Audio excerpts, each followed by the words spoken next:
बिस्मिल्लाहिर्रहमानिर्रहीम। उस्ताद की बेअदबी का अंजाम। मुफक्किर इस्लाम हज़रत मौलाना अली मियाँ साहब नदवी रहमतुल्लाहि अलैह ने एक वाक़या नक़ल किया है। फरमाते हैं कि हमारे साथ एक तालिब इल्म पढ़ रहा था। अहमद अली नगर नामी था उसका नाम भी हजरत ने अपनी किताब में नकल किया है। कहा कि वो इंतहाई ज़हीन था।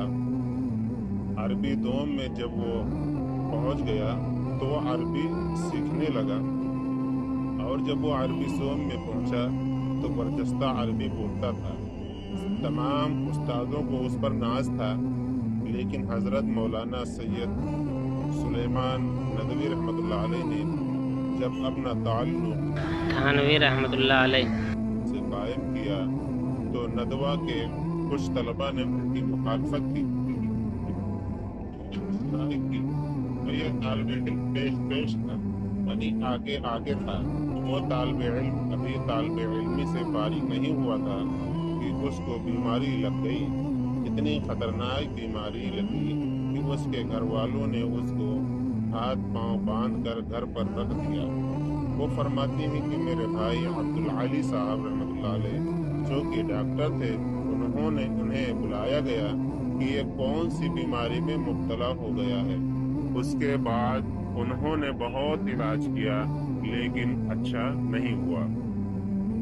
मैं अपने उस्ताद की खिदमत में गया और कहा, हजरत उस तालिब इल्म ने आपको बहुत सताया है, आपने उसको कोई बद्दुआ तो नहीं दी?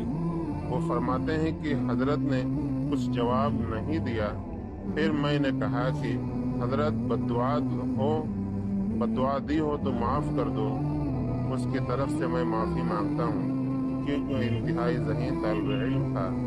हजरत ने मुझे कुछ नहीं कहा तो मैं आ गया। दूसरे दिन जब मैं गया तो हजरत ने कहा, ठीक है। मैंने उसको माफ़ कर दिया। मैंने उसके लिए दुआ की। वो फरमाते हैं कि तीसरे ही दिन मैंने उसको बाजार में देखा कि वो बाजार में सही सलामत जा रहा था।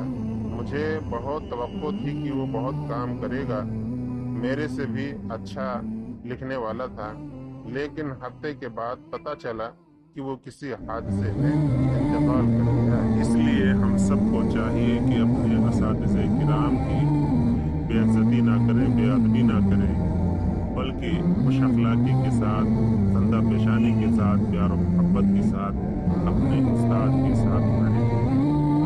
अल्लाह हम सबको